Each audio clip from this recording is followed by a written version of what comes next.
میری اماں ہر موسم کے نئے کپڑے بنا کر دیا کرتی تھی، ہاتھ سے گڑیا بنا کر دیتی تھی۔ عید کے موقع پر ابا اتنے تحفے لایا کرتے تھے، روز میری پسند کا کھانا بنتا تھا۔ زندگی میں اتنی آسانیاں تھیں کہ مجھے لگنے لگا تھا کہ زندگی تو بہت رنگین ہے، اس سے زیادہ حسین تو کچھ بھی نہیں ہے۔ مجھے لگتا تھا کہ ساری زندگی میں آسانیاں ہی آسانیاں ہیں۔ رات کو میری ماں مجھے پریوں کی کہانیاں سنایا کرتی تھی اور خود کو میں پری سمجھنے لگی تھی اور پری کی دنیا میں ہی جینے لگی تھی۔ میں اماں سے کہہ دیا کرتی تھی، آپ میرے لیے بھی کوئی بہن بھائی لے کر آئیں، تو اماں ہنس دیتی، کہتی پری کو کہا ہے کہ وہ اور بیبی دے کر جائے گی۔ میرے پاس ہر قسم کا نیا فراک تھا۔ میرے ابا حضور ایک نجی ادارے میں سرکاری نوکری کرتے تھے، ان کی تنخواہ سے میری خواہشات کو پورا کیا جاتا تھا۔ اگر کبھی بیمار پڑ جاتی تو میرے اماں ابا پریشان ہو جاتے تھے، ساری رات میرے سرہانے بیٹھے رہتے تھے۔ اماں قرآنی آیات پڑھ کر دم کرتی تھی۔ میری پیدائش سے پہلے وہ ہر جگہ منت مرادیں مانگ رہی تھی، کہنے لگی کہ ہم نے تو کسی پیر بابا کو بھی نہیں چھوڑا تھا، ڈاکٹر کے پاس جاتے رہے تھے، مہنگے سے مہنگا علاج کروایا تھا، ہر کسی نے پیسے بٹورنے کا ذریعہ بنا لیا تھا، ہر انسان نے ہمیں یہی کہا تھا کہ ہماری قسمت میں اولاد نہیں ہے۔ رشتہ دار بھی اماں کو عجیب و غریب باتیں سنایا کرتے تھے، کہتے تھے اتنے سال ہو گئے ہیں، گھر کو کوئی خوشی نصیب نہیں ہوئی۔ عورتیں اماں کو احساس دلاتی تھی کہ اماں کے اندر کمی ہے، کہنے لگی کہ ہمارے 2 بچے بڑے بھی ہو گئے ہیں، تمہاری شادی تو ہم سے پہلے ہوئی تھی۔ ڈاکٹر کو تجویز کیا کرتے تھے۔ میری اماں بہت پریشان رہا کرتی تھی، سوچ سوچ کر اپنی طبیعت خراب کر لیتی تھی، اور تو اور کئی بار انہوں نے ابا کو خود کہا تھا کہ میرا علاج ممکن نہیں ہو سکتا ہے، تم میری خاطر کیوں اولاد کی نعمت سے ترس رہے ہو، اگر چاہو تو شادی کر سکتے ہو۔ اماں نے جس دل سے یہ بات کہی تھی یہ تو انہیں نہیں معلوم تھا، کیونکہ وہ بیچاری تو ہمیشہ سے ابا کو اپنا سب کچھ مان چکی تھی، لیکن اپنی خاطر کسی کو اولاد کی نعمت سے محروم نہیں کر سکتے تھے۔ میرے ابا بھی ان کے احساسات کی قدر کرتے تھے، انہوں نے کبھی بھی اپنی اس کمی کو حاوی نہیں ہونے دیا۔ کہتے تھے کہ اولاد نہ ہونے سے زندگی رک تھوڑا جاتی ہے، لیکن لوگ آپ کو کسی بھی حال میں خوش نہیں رہنے دیتے ہیں، ہر بار آپ کی کمیوں کو گوا کر ہاتھ کی خوشی کے لمحے بھی آپ سے چھین لیتے ہیں۔ میری اماں تو پہلے ہی بے حد معصوم تھی، آخر کار 15 سال بعد جب یہ امید دکھائی دی تب بھی لوگوں کا یہی کہنا تھا کہ بیٹی ہو گئی ہے، اگر بیٹا ہو جاتا تو بڑھاپے کا سہارا بن جاتا۔ میری امی کی عمر 35 سال تھی جب میں دنیا میں آئی، اور جیسے جیسے میں بڑی ہو رہی تھی میرے ماں باپ تیزی سے بوڑھے ہو رہے تھے، انہیں میری فکر لگی رہتی تھی۔ وہ ہر وقت کہتے تھے کہ ہماری زندگی میں ہی تمہارا کچھ بن جائے تو اچھا ہے، ورنہ دنیا بہت ظالم ہے۔ اسکول کی پڑھائی میں ہمیشہ میں اول پوزیشن لے کر آیا کرتی تھی، اور میرے ماں باپ میری کامیابی کے جشن کو ویسے ہی مناتے تھے۔ میری اماں بھی خوش رہنے لگی تھی۔ اتنے سال جب اولاد نہ ہوئی تو ہر ایک بندے نے انہیں باتیں سنائی تھی۔ ابا نے تو انہیں ان رشتہ داروں کے گھر لے جانا ہی چھوڑ دیا تھا جو بات بات پر اماں کو نیچا دکھانے کی کوشش کرتے تھے، یہاں تک کہ اماں کے بھائی اور بھابھی بھی ایسے ہی طبیعت کے مالک تھے۔ جب میں نے آنکھ کھولی تو اماں ابا نے مجھے اپنے ساتھ ہی رکھا تھا، کبھی کسی رشتہ دار کے گھر رہنے نہ دیا۔ کہنے لگی کہ یہ دنیا بہت مختصر ہے اور یہاں لوگوں کے کئی رنگ دکھنے کو ملیں گے، کسی پر آنکھیں بند کر کے اعتبار کرنے کی ضرورت نہیں ہے، اور نہ ہی کسی کے میٹھے پن کو دیکھ کر یہ سمجھنے کی ضرورت ہے کہ یہ شخص ہماری غلطیوں پر بھی ہمیں کبھی سزا نہیں دے سکتا۔ برا وقت آتے ہی لوگ بدل جاتے ہیں، اور ان کی باتیں مجھے دیر سے سمجھ آنے لگیں۔ میرے ابا حضور کی تو میں بے حد لاڈلی تھی، میں نے کوئی بات ان سے چھپائی نہیں تھی، جو بات ہوتی تھی اسکول کی روداد آ کر گھر سنا دیا کرتی تھی۔ اگر کوئی مجھے ڈانٹ دیتا تو مجھے بخار چڑھ جاتا تھا، گھر والوں نے کہہ دیا تھا کہ یہ کمزور دل کی مالک ہے، اسے کوئی بھی ڈانٹے نہیں۔ گھر میں سارا میرا راج تھا، میری اماں سارا دن میرے پیچھے پیچھے پھرتی رہتی تھی، شروع سے ہر چیز پر میرا حق رہا تھا۔ میرے ابا جب بھی کام سے آتے تھے میرے لیے ڈھیروں چیزیں لے کر آیا کرتے تھے، اور سب سے پہلے وہ چیزیں مجھے دی جاتی تھی۔ میرے کھانے کے بعد اگر کوئی چیز بچ جاتی تبھی میری اماں اس چیز کو چکھا کرتی تھی۔ ہر عید پر اماں ابا اپنے لیے کپڑے نہیں بناتے تھے، میرے لیے 3 دن کے نئے سوٹ بنایا کرتے تھے۔ کچھ عورتیں اماں کو کہتی تھیں کہ ان پیسوں سے اس لڑکی کا جہیز جمع کر لو، آگے تم لوگوں نے اس کی شادی بھی کرنی ہے۔ میرے ابا سارا پیسہ میری پڑھائی لکھائی پر لگانا چاہتے تھے۔ وہ کہتے تھے کہ اس عمر میں جتنا عیش کر سکتی ہو، کبھی آگے جب کاندھوں پر ذمہ داریاں بڑھ جائیں گی تو انسان کھل کر سانس بھی نہیں لے پاتا ہے۔ آپ کی اکلوتی بیٹی ہے، لڑکے والے بھی زیادہ کی ڈیمانڈ ہی رکھیں گے۔ بیٹی کو اتنا لاڈ پیار دینے کی ضرورت نہیں ہے، اکثر لاڈلی بیٹیاں ہی آگے جا کر مشکلیں اٹھاتی ہیں۔ میری اماں میری وجہ سے کافی پریشان رہتی تھیں۔ میرے ابا انہیں کہا کرتے تھے کہ تم چھوٹی چھوٹی چیز کی پریشانی سر پر لینا شروع کر دیتی ہو، اگر ایسے ہی کام چلتا رہا تو یہ زندگی کیسے گزرے گی؟ تمہیں گھر میں ہر چیز مہیا ہو رہی ہے، تو ہم اپنے بچے پر خرچہ نہیں کریں گے تو کس پر کریں گے؟ آگے کی زندگی کا کیا بھروسہ؟ ہم یہ پیسے آگے کی زندگی کے لیے رکھتے رہیں اور اس کی اب کی خواہشات پوری نہ کی تو کیا پتا آگے والے اس کی خواہشات کیا پوری کریں گے؟ میرے اماں ابا نے میرے کسی خواہش کو رد نہیں کیا تھا۔ اسکول ختم ہوا تو اماں نے کالج میں داخلہ دلا دیا۔ میرے ابا آج کل زیادہ بیمار رہا کرتے تھے تو کم ہی نوکری پر جاتے تھے، سارا دن بستر پر پڑے رہتے تھے، چلنے پھرنے کی ہمت بھی ختم ہو گئی تھی۔ ابا کا کام جتنا تھا اس سے گھر کا خرچہ مشکل سے پورا ہوتا تھا، وہ اس چیز سے بہت پریشان رہتے تھے۔ اماں کہنے لگی کہ آپ کی طبیعت خرابی کی وجہ سے میرا دل خوف زدہ رہتا ہے، اگر آپ کو کچھ ہو گیا تو ہم دونوں کا کیا بنے گا؟ آپ کی اکلوتی بیٹی کے لاڈ کون اٹھائے گا؟ میرے ابا مسکرا دیتے تھے کہ اللہ نے جتنی زندگی لکھی ہوئی اتنی ہی کاٹ کر جاؤں گا، تم دونوں کا بھی اللہ ہی مالک ہے۔ مجھ سے وہ دونوں اپنی ہر پریشانی کو چھپایا کرتے تھے۔ ہر وقت ابا بھی یہی کہتے رہتے تھے کہ آج تک دفتر میں کام ذرا کم ہے، اس لیے چھٹیاں لے کر گھر بیٹھا ہوا ہوں۔ کبھی بھی انہوں نے اپنی پریشانی کو میرے ساتھ شیئر نہیں کیا تھا۔ وہ کہتے تھے کہ میری بیٹی پریشان نہ ہو جائے۔ محلے کی بچیاں ہمارے گھر ٹی وی دیکھنے آیا کرتی تھی۔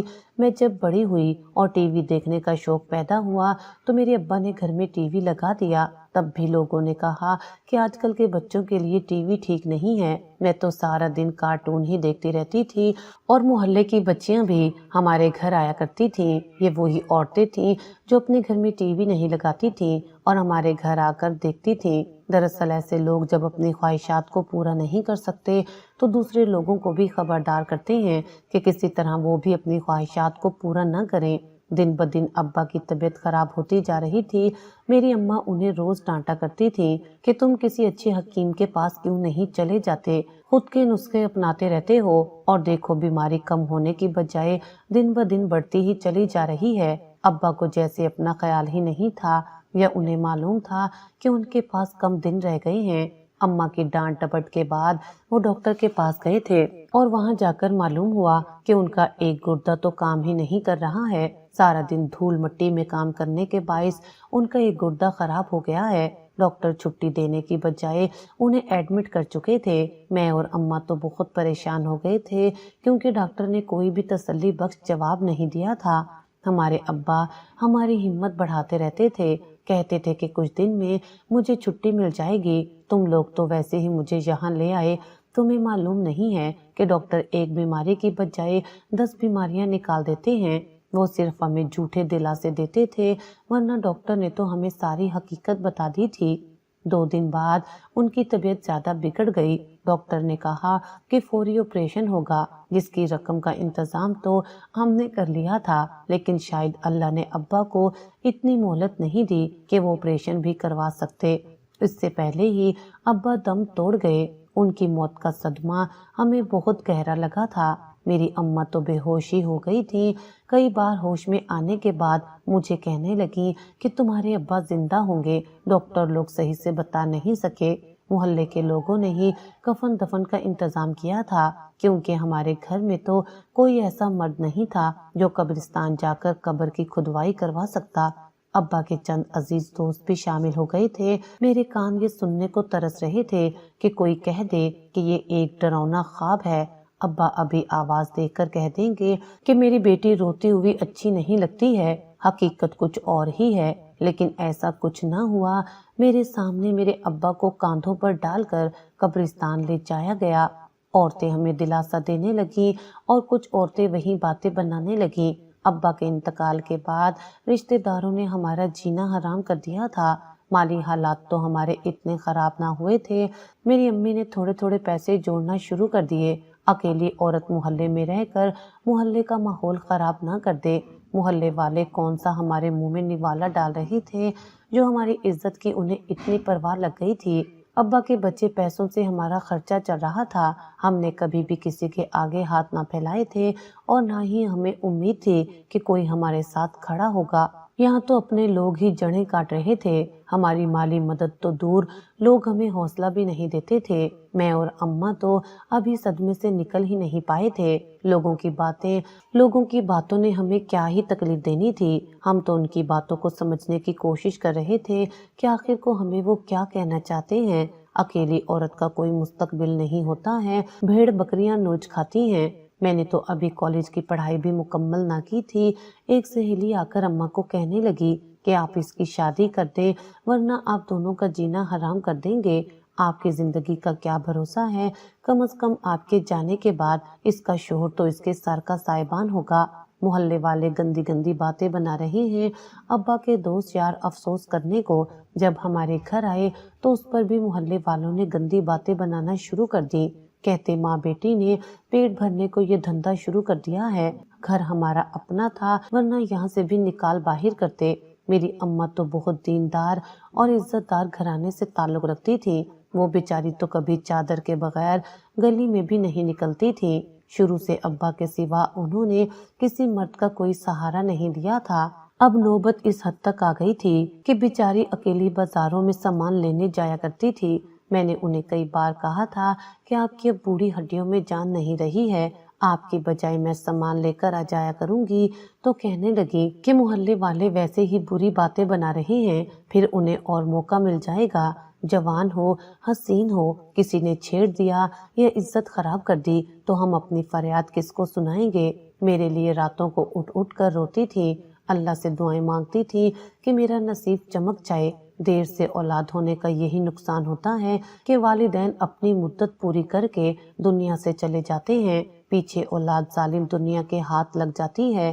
اماں کی حالت کو دیکھ کر مجھے بھی یہی لگتا تھا کہ مجھے شادی کر لینی چاہیے، کم از کم میری ماں کی فکریں تو کم ہوں گی۔ کسی ایسے انسان کو اپنا جیون ساتھی بنانا چاہیے جو کم از کم میری ماں کا خیال رکھے، ان کو بیٹوں کی طرح عزت دے۔ لیکن آج کل کے زمانے میں ایسے رشتے بے حد مشکل ہو جاتے ہیں، کوئی بھی اتنا اچھا نہیں ہوتا ہے، یہاں تو ہر کوئی لالچی انسان بنا بیٹھا ہے۔ کسی کی نظر میرے مکان پر تھی تو کوئی میری خوبصورتی کو نوچ دینا چاہتا تھا، جیسے رشتے آ رہے تھے خود کو ہی شرم آ جاتی تھی کہ کیا میں اتنی بری ہوں۔ کہتی تھی مجھے کیا معلوم تھا گھر کے لاڈلیوں پر ایسی آزمائش بھی آتی ہے، میں نے اور تیرے ابا نے تو تیرے لیے کیا کیا سوچا تھا۔ میری ماں سارا دن کمرے میں بند رہتی تھی، کسی کام کاج کو ہاتھ نہیں لگاتی تھی۔ ساری زندگی میرے باپ نے مجھے کچن میں گھسنے نہیں دیا تھا، مجھے تو پانی ابالنے کے علاوہ کوئی کام نہیں آتا تھا کیونکہ میری ماں ہی گھر کے سارے کام خود کیا کرتی تھی۔ اماں کی صحت کو سمجھتے ہوئے اب گھر کے سارے کام میں نے اپنے ذمے لے لیے تھے۔ پہلے تو ایک دو بار ہاتھ بھی جلا تھا، اماں نے کہہ دیا کہ کوئی ضرورت نہیں ہے کام کرنے کی، لیکن میں ان کا دکھ درد سمجھ سکتی تھی۔ باپ کے جانے کے بعد بیٹیوں کے وہ ناز نخرے نہیں رہتے ہیں، انہیں وقت کے ساتھ خود کو سنبھالنا پڑتا ہے۔ ابا کی یاد میں میری آنکھیں رو رو کر خشک ہو چکی تھی، میری ماں بھی میرا دکھ سمجھتی تھی، کہتی تھی کہ جانے والا چلا گیا، اب تیری ذمہ داری میرے کاندھوں پر ہے، اس لیے میں نے رشتے والی سے بات کر لی ہے، میں خود بوڑھی ہو چکی ہوں، کچھ سال تک ہی زندہ رہوں گی، اس کے بعد تیری تو ساری زندگی پڑی ہے، اچھا رشتہ مل گیا تو مجھے بھی حوصلہ رہے گا۔ رشتے والی نے 10,000 روپے رشتہ کروانے کی خاطر لیے تھے اور کہنے لگی ایک سے بڑھ کر ایک رشتہ لے کر آؤں گی، لیکن اس کے رشتوں کو دیکھ کر تو میری اماں مزید پریشانی میں چلی گئی تھی۔ ابا کی حیات زندگی میں میرے لیے بڑے اچھے رشتے آئے تھے، لیکن میرے ابا کہنے لگے ابھی یہ چھوٹی ہے، پڑھنے لکھنے کے دن ہیں، ابھی سے اس کے کاندھوں پر شادی کی ذمہ داری نہیں ڈال سکتا، اور ان کے گزر جانے کے بعد لوگوں نے منہ ہی پھیر لیے تھے۔ رشتے والی میرے لیے 2 بچوں کے باپ کا رشتہ لے کر آئی جس کی عمر بھی مجھ سے 16 سال زیادہ تھی، پہلی بیوی خودکشی کر کے مر چکی تھی، آدمی کے بارے میں بھی مشہور تھا کہ گندی نظروں والا ہے، محلے کی آتی جاتی ہر عورت کو تاڑتا ہے۔ شروع سے میں اسے چچا کہتی آئی تھی، لیکن ابا کے جانے کے بعد اس کی گندی نظریں مجھ پر ہی تھیں۔ اپنی کریانے کی دکان سے لالچی کا پیٹ نہ بھرا تو میرے جسم کے ساتھ میرے مکان پر بھی نظر تھی۔ میں نے غصے سے رشتے والی کو خبردار کر دیا تھا کہ ایسے رشتے میرے گھر لے کر آنے کی کوئی ضرورت نہیں ہے۔ اس رشتے سے انکاری کی صورت اس ہوس پرست انسان نے میرے کردار پر الزام لگائے، ہمیں کریانہ دینے سے منع کر دیا۔ لوگوں کے سامنے مصنوع بن گیا کہ میں تو ماں بیٹی کو سہارا دینا چاہتا تھا، لیکن یہ دونوں میری عزت پہ باتیں بنا رہی ہیں۔ دوسرا رشتہ کم عمر لڑکے کا آیا، جس کو پہلے ہی محلے والوں نے عجیب باتیں سنا دی تھی، لیکن انہیں اس باتوں سے فرق نہیں پڑتا تھا کیونکہ وہ تو صرف مکان کی لالچ میں شادی کرنا چاہتا تھا۔ انہوں نے پہلے ہی ڈیمانڈ رکھ دی تھی کہ ان کے بیٹے کے ہزاروں رشتے آ رہے ہیں، ان کو رشتے کی کمی نہیں ہے، لیکن آپ کی بیٹی کو سہارا دینا چاہتے ہیں۔ شادی کے بعد آپ کی بیٹی کا جو کچھ ہوگا وہ میرے بیٹے کے نام ہی تو لگے گا۔ میری اماں تو سدا کی سادی بندی تھی، انہیں تو اس طرح کی باتوں سے کوئی فرق نہیں پڑتا تھا۔ کہنے لگی، بھلا وہ تمہارے شوہر کے نام ہو جائے تو کیا ہی فرق پڑے گا، تم نے اسی گھر میں ہی جانا ہے۔ میں نے کہا، اماں اگر اس طرح کے لالچی لوگوں میں میرا رشتہ دے دیا تو کل ہر بات پر مجھے طلاق کی دھمکی دیا کریں گے۔ یہ گھر اگر میرے نام پر رہے گا تو کیا فرق پڑنا ہے؟ انہیں اس چیز سے کیا فرق پڑنا چاہیے کہ گھر میرے نام رہے یا ان کے نام۔ میں نے سسرال والوں سے صرف اتنا ہی کہا کہ اگر شادی کے بعد میرا سب کچھ میرے شوہر کا ہوگا تو ان کا سب کچھ بھی میرا ہونا چاہیے، اس لیے بدلے میں آپ مکان میرے نام کر دیں۔ اس بات پر میری ہونے والی ساس کو بہت جلال آ گیا، کہنے لگی کہ ہم نے تو شریف لوگوں میں رشتہ کرنے کا سوچا، لیکن یہاں تو لڑکی کی زبان بھی اتنی لمبی ہے۔ جو معاملات اس کی ماں کو دیکھنے چاہیے تھے ان معاملات میں یہ لڑکی خود گھس رہی ہے۔ آج کل کے لوگوں سے سچ برداشت نہیں ہوتا ہے۔ میں نے یا میری ماں نے ان سے کسی قسم کی کوئی لالچی ڈیمانڈ نہیں کی تھی، وہ لوگ خود لالچ میں میرے گھر رشتہ لے کر آئے تھے۔ رشتے والوں کو میں نے اچھے سے سمجھا دیا تھا، بے شک غریب گھر کا لڑکا ہو لیکن وقت پر محنت مزدوری کر کے کھاتا ہو، لیکن ایماندار شریف ہو، لیکن ایسا رشتہ آج تک ملنا بے حد مشکل ہو گیا تھا۔ میں نے 2 رشتوں سے کیا انکار کیا، پورے محلے میں میری بات مشہور ہو چکی تھی۔ میری ماں سر پکڑ کر بیٹھ گئی تھی، کہنے لگی کہ اگر وہ لالچ میں آ رہے ہیں تو آج کل کون ہے جو لالچ کے بغیر ایک یتیم لڑکی کو بیاہ کر لے جائے گا۔ مجھے بہت غصہ آنے لگا تھا، اب لوگ صرف باتیں بنانا جانتے ہیں۔ اماں کی طبیعت خرابی بھی دن بدن بڑھتی چلی جا رہی تھی، مجھے کہنے لگی اب مکان کا مطالبہ کرے تو مجھے بات کرنے دینا۔ رشتے والی نے بھی اماں کو کہہ دیا تھا کہ مناسب رشتہ ملنا مشکل ہے، یہی لوگ پہلے میری قسمت پر رش کیا کرتے تھے، کہتے تھے کہ بیٹیوں کو ایسی قسمت لے کر پیدا ہونا چاہیے۔ میری سہیلیاں کہا کرتی تھیں تمہارے پاس تو ہر چیز ہے، اللہ نے شاید مجھے ایسے لوگوں کی اوقات دکھانی تھی، تب بھی میرے حالات بدلے تھے کہ میں دیکھ سکوں کہ میرے ارد گرد رہنے والے لوگ کس قدر زہریلے ہیں۔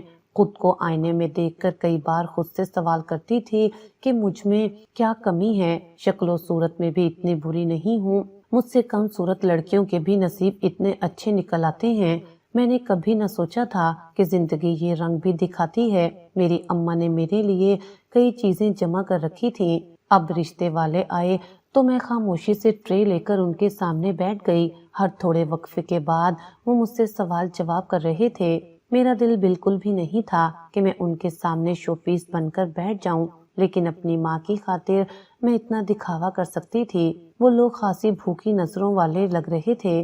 میری ایک نند تو کافی شاطر معلوم ہو رہی تھی۔ تھوڑی دیر بعد ان کی زبان سے وہی الفاظ نکلے جن کا میں بے صبری سے انتظار کر رہی تھی۔ کہنے لگے کہ آپ دونوں ماں بیٹی میرے بیٹے کی ذمہ داری ہیں، اگر آپ ذرا ہمیں یہ بتا دیں کہ آپ اپنی بیٹی کو کیا دینا چاہیں گے تو ہمارے لیے بھی آسانی ہوگی۔ میری اماں نے مجھے ایک نظر دیکھا اور خاموشی سے کہنے لگی کہ جو کچھ میری بیٹی کے نام پر ہے وہ سب کچھ میں اپنی بیٹی کو ہی دوں گی۔ میرے خاندانی زیورات کے علاوہ یہ گھر بھی میری بیٹی کے نام ہی ہے۔ اتنی بات سننی تھی کہ ان دونوں کی آنکھیں چمک اٹھی تھیں، کہنے لگے کہ ہمیں یہ رشتہ منظور ہے، آپ کی بیٹی بہت خوبصورت ہے۔ میری تعریف کے پل باندھنے لگ گئے۔ میری ہونے والی ساس میرا بار بار منہ چوم رہی تھی۔ میری ماں تو اتنے میں ہی خوش ہو گئی، ان کی سادگی پر میں کیا ہی کہہ سکتی تھی۔ اپنی ماں کی خاطر میں ان لالچی لوگوں میں رشتہ کرنے پر مجبور ہو گئی تھی۔ میرے ہاتھ میں 5,000 کا نوٹ رکھ کر وہ عورت چلی گئی تھی۔ ساری رات میں اللہ سے شکوے شکایت کرتی سو گئی، کیونکہ میرا دل اس رشتے پر مطمئن نہیں تھا اور مجھے معلوم تھا کہ یہ لوگ دولت کی لالچ میں ہیں۔ ویسے بھی میری حیثیت ایک نوکرانی کے برابر ہی رہ جائے گی اور اس کے بعد میری بوڑھی ماں کو اس سے زیادہ تکلیف ہوگی۔ اپنے حصے کی مشکلات کو مجھے خود ہی کاٹنا تھا۔ میں اپنی ماں کو مزید تکلیف نہیں دے سکتی تھی۔ گھر میں اماں نے شادی کی تیاریاں شروع کر دی۔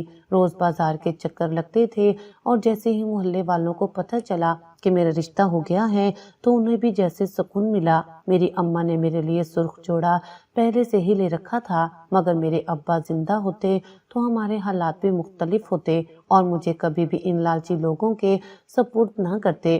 مجھے 1% بھی اپنی شادی میں کوئی دلچسپی نہیں تھی۔ گھر میں اماں غضب سے تیاریاں کر رہی تھی اور اللہ سے امید لگا کر بیٹھی تھی کہ میرا شوہر لالچی سی طبیعت کا انسان نہ ہو، وہ میرا سب کچھ اپنے نام کروانے کے بعد بھی اسی طرح کا رہے۔ میری اماں نے اپنی حیثیت سے بڑھ کر میرے لیے سب چیزیں خریدی تھی اور وہ مجھے سب چیزیں بے حد پیاری تھی۔ ایک بیٹی والدین پر بوجھ کیوں بن جاتی ہے؟ ساری زندگی والدین اسے پڑھانے لکھانے کھلانے پلانے میں اپنی زندگی لگا دیتے ہیں، آخر میں پھر ٹرک بھر کر جہیز بھی دینا پڑتا ہے۔ یہ سب کہاں کا انصاف ہے؟ آج کل کے معاشرے میں نکاح کو آسان بنانے کی بجائے مشکل بنا دیتے ہیں۔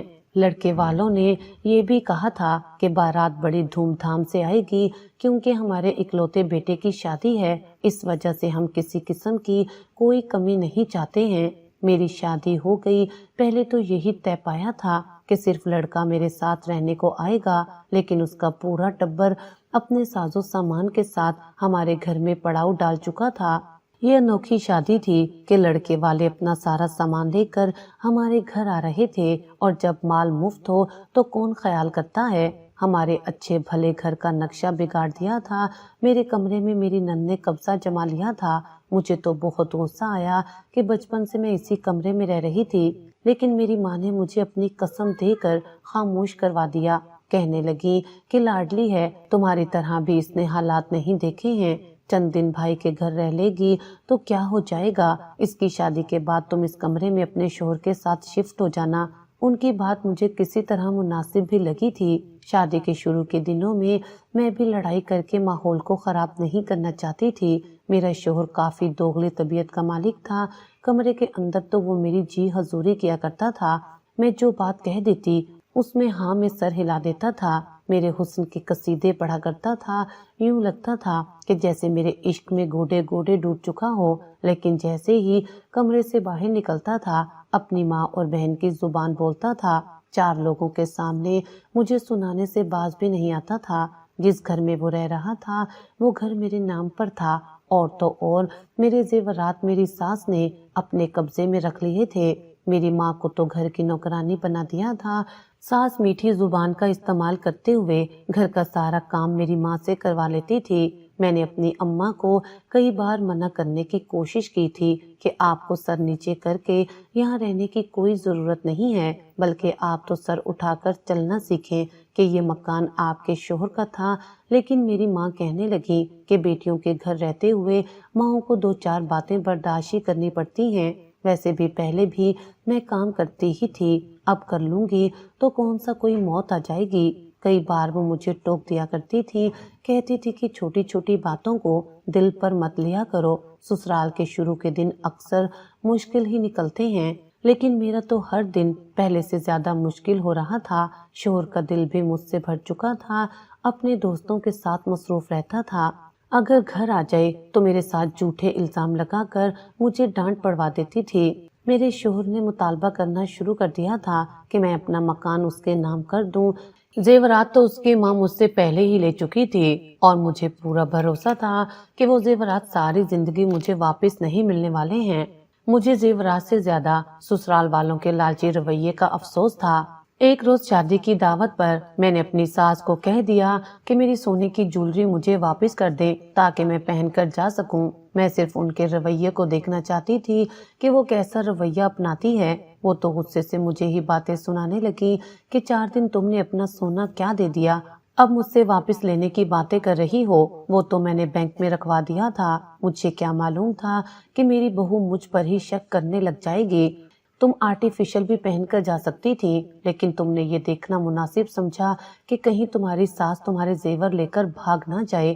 اتنی بات سننی تھی کہ میرے شوہر نے مجھ سے ناراضگی اختیار کر لی۔ میری ماں تو مجھے سمجھانے لگی، باتیں سنانے لگی۔ وہ بیچاری بوڑھی ہو چکی تھی، ہڈیاں ان کی کام نہیں کرتی تھی۔ میری ساس ہٹی کٹی ہو کر بھی گھر کا کوئی کام نہیں کرتی تھی۔ میری نند سارا دن فون لے کر کمرے میں بند رہتی تھی اور اپنے کمرے میں کسی کو آنے جانے کی اجازت بھی نہیں دے رہی تھی۔ ایسے بھوکے ننگے لوگ تھے کہ ہمارے گھر میں آ کر قبضہ کر چکے تھے۔ انہوں نے تو خاصی توڑ پھوڑ بھی شروع کر دی تھی۔ مجھے یہ سب دیکھ کر دلی تکلیف ہوتی تھی کہ کیسے لوگوں کے درمیان رہ رہی ہوں۔ اب مجھ پر دباؤ ڈالنے لگے تھے کہ یہ مکان ہمارے نام کر دو۔ پہلے ہی ان کے رنگ ڈھنگ دیکھنے کو مل گئے تھے، بعد میں تو انہوں نے کیا ہی حال کرنا تھا۔ میں بھی ٹال رہی تھی کہ کسی طرح ٹالے جائیں۔ جس طرح میری ساس میرے زیورات کو لے کر ہنگامہ کھڑا کر چکی تھی، ویسے وہ مکان کے کاغذات پر بھی ہنگامہ کھڑا کر سکتی تھی۔ ایسے نیچ لوگ جب کچھ نہ بنے تو میری ماں کو ورغلانا شروع ہو گئے کہ تمہاری بیٹی نے پہلے تو کہا تھا کہ یہ سب کچھ میرے بیٹے کے نام کر دے گی، وہی تمہاری بیٹی کا اور تمہارا خرچ اٹھا رہا ہے، اور اب تم اپنی بات سے ہی مکر گئی ہو۔ میری ماں مجھے سمجھانے لگی کہ تم اپنے شوہر کے نام سب کچھ کر دو۔ اماں کی بیماری تک کا خرچہ تو میں اٹھایا کرتی تھی۔ اماں کی تھوڑی بہت جمع پونجی تھی، میں نے خود کے پاس سنبھال کر رکھی تھی، جس سے اماں کا علاج ہو رہا تھا۔ میری بوڑھی ماں ایک دن سسرال والوں کے تانوں اور لڑائیوں سے تنگ آ کر منہ موڑ چکی تھی۔ ان کے جانے پر میں مطمئن تھی کہ میری خاطر میری ماں کو مزید ذلیل نہیں ہونا پڑا۔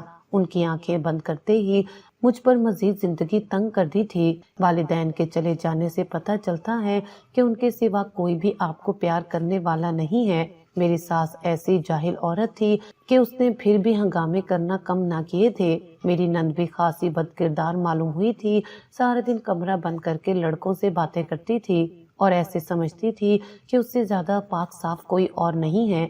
پورے محلے میں انہوں نے تماشا لگا دیا تھا۔ محلے والے بھی اب خاموش تھے۔ ایسے محلے والوں کو انسان جہنم کی آگ میں پھینک دے۔ مجھے اپنی نند پر بے حد غصہ تھا۔ کئی بار تو میں نے بھی اسے رنگے ہاتھوں پکڑا تھا۔ وہ ڈیٹھ بن جاتی تھی، آگے سے مسکرانے لگتی تھی، کہنے لگی کہ جس دن تم نے میرا پول کھولنے کی کوشش کی اس دن خود ہی پھنس جاؤ گی۔ میں اپنے بھائی کو کہہ دوں گی کہ میری بجائے تم لڑکوں سے باتیں کرتی ہو۔ میں نے کہا کہ اللہ ایسوں کا انجام برا ہی کرتا ہے، تم بے فکر رہو۔ میری ساس بھی کسی کام کی وجہ سے اپنے گاؤں گئی ہوئی تھی۔ ان کے جانے سے گھر میں کافی سکون تھا کیونکہ ہر روز گھر کے کام کے باوجود وہ مجھ پر کئی طرح کے الزامات لگا چکی تھی۔ گھر کا ماحول بھی خراب ہو چکا تھا۔ ہر روز میرے اور میرے شوہر کی لڑائی ہوتی تھی۔ مجھے اپنے شوہر سے بھی عجیب نفرت سی ہونے لگی تھی کیونکہ وہ انسان اپنی ماں کی ہر بات پر یقین کر لیتا تھا اور میں اس سے کوئی سچ بھی دکھاتی تھی تو اس سچ کو جھوٹ ہی سمجھتا تھا۔ ایسے لڑکوں کو تو شادی کرنی ہی نہیں چاہیے۔ ساس کی غیر موجودگی میں نند نے بھی اپنا کارنامہ دکھا دیا تھا۔ سارے زیورات جو میری ساس جھوٹ بول رہی تھی کہ انہوں نے لاکر میں رکھوا دیے ہیں، وہ سارے زیورات لے کر میری نند فرار ہو گئی تھی۔ وہ اتنے دنوں سے جس عاشق سے باتیں کر رہی تھی اس کا بھی ہمیں معلوم ہو گیا تھا۔ میری نند نے گھر سے جاتے ہوئے بھی میری زندگی کو مزید دشوار بنا دیا تھا۔ مجھ پر الزام لگا گئی کہ بھابھی نے مجھے گھر سے بھگانے میں مدد کی ہے۔ میری ساس بھی فوراً گھر پہنچ گئی تھی، کہنے لگی کہ میری بیٹی تو بہت بھولی تھی، سارا دن گھر کے کاموں میں لگی رہتی تھی اور بھابھی کو آرام دیتی تھی۔ اسے کیا معلوم تھا کہ اس کی بھابھی اس کے لیے ہی گڑھا کھود رہی ہے۔ میں حیرانی سے اس کی باتوں کو سن رہی تھی۔ میں نے کہا آپ کو تو پہلے سے معلوم تھا کہ آپ کی بیٹی لڑکوں سے باتیں کرتی ہے، آپ مجھ پر اس طرح کے الزام تراشی کس طرح کر سکتی ہیں؟ آپ بھی ایک بیٹی کی ماں ہیں، آپ کو معلوم ہے اور کہنے کے لیے یہ زندگی کس قدر مشکل ہے۔ میں نے تو آپ کی بیٹی کو پہلے ہی سمجھایا تھا کہ وہ ان کارناموں سے باز آ جائے۔ میرا شوہر میری بات پر اعتبار کرنے کی بجائے مجھ پر ہی غصہ ہو رہا تھا، کہنے لگا کہ ضرور تم نے ہی بھڑکایا ہوگا۔ میرے شوہر نے میری ساس کی باتوں پر اعتبار کیا، کہنے لگا کہ میری بہن تو بہت معصوم تھی۔ مجھ پر چیخنے چلانے لگا، مجھے گھر سے نکالنے کے لیے دھکے مارنے لگا۔ میں اسے اپنی باتوں کا یقین دلا رہی تھی اور کہہ رہی تھی کہ اگر تم نے ایک بار مجھے گھر سے نکال دیا تو میں واپس لوٹ کر اس گھر کو واپس نہیں آؤں گی۔ تم مرتے دم تک مجھے ڈھونڈتے رہ جاؤ گے۔ کہنے لگا کہ تم نے جس طرح میری بہن کے ساتھ کیا ہے وہ دشمن بھی نہیں کرتا۔ پورا محلہ یہ تماشا دیکھ رہا تھا، میں تو شرمندگی سے نظریں بھی نہیں اٹھا سکتی تھی۔ میں نے ایسا کوئی کام نہیں کیا تھا، نہ جانے اللہ کیوں مجھے یہ دن دکھا رہا تھا۔ جو خود بد کردار تھی وہ خود تو بھاگ گئی تھی، لیکن میرے کردار پر الزام لگانا بھی نہیں بھولی تھی۔ محلے والوں کی نظروں سے بچتی بچاتی میں بس اسٹینڈ پر آ گئی تھی۔ مجھے نہیں معلوم تھا اس سے آگے میں کہاں جاؤں گی، لیکن یہ شہر اب میرے لیے نہیں رہا تھا۔ بس میں جا کر بیٹھ گئی۔ یہ بھی معلوم نہیں تھا کہ وہ بس کون سا شہر جا کر رکتی ہے۔ میرے ساتھ والی سیٹ پر ایک عورت بیٹھی تھی۔ تیزی سے اس نے میری گود میں ایک تھیلا رکھا اور کہنے لگی کہ یہ ساری تیری ہی امانت ہے۔ میں اس سے مزید سوال کرنا چاہتی تھی، لیکن وہ تیزی سے بس سے اتر گئی۔ میں نے بے چینی سے تھیلا کھولا کہ کہیں کوئی اور مصیبت میں نہ پڑ جاؤں۔ آج ساری مصیبتیں شاید اکٹھی ہی لکھی تھی۔ جیسے ہی نظر تھیلے پر پڑی تو میرا منہ کھل گیا۔ میں فوراً اللہ سے شکر ادا کرنے لگی۔ اس تھیلے میں میرے گھر کے کاغذات اور سارا زیور تھا۔ مجھے نہیں معلوم کہ وہ عورت کون تھی۔ نقاب پوش عورت میرے لیے فرشتہ بن کر آئی تھی۔ میں بے حد پریشان تھی، لیکن فوراً سے مجھے میرا حق مل چکا تھا۔ اس میں چند تصویریں بھی تھیں جس میں بآسانی دیکھا جا سکتا تھا کہ میری ساس نے میری نند کو باہر نکالا۔ شاید وہ کوئی میری ہمدرد تھی جو میرے کام آ گئی تھی۔ میں واپس گھر پہنچی اور اپنے شوہر کو وہ ساری تصویریں اور ثبوت دکھائے۔ میری ساس تو بوکھلا گئی تھی اور بوکھلاہٹ میں اس نے سارا سچ کھول دیا تھا۔ میرا شوہر جو ساری زندگی ان کی غلامی کرتا آیا تھا، ان کی ہر بات کو سچ سمجھتا آیا تھا، اس کے سامنے بھی حقیقت کھل چکی تھی۔ اس کی اپنی بہن گھر سے اپنی مرضی سے بھاگی اور اس سب میں میری ساس ملوث تھی۔ شوہر نے انہیں اولڈ ہوم چھوڑ دیا تھا۔ کہنے لگا کہ اب آپ کی میری زندگی میں کوئی جگہ نہیں ہے۔ غصے میں میری ساس مجھے گالیاں دینے لگی۔ میں آج تک اس عورت کو پہچان نہ پائی تھی، لیکن میں اس کی مقروض تھی کہ اس نے میرا گھر ٹوٹنے سے بچا لیا تھا۔ میرے شوہر کو عقل آ گئی تھی، میرے آگے کی زندگی آسان ہو گئی تھی۔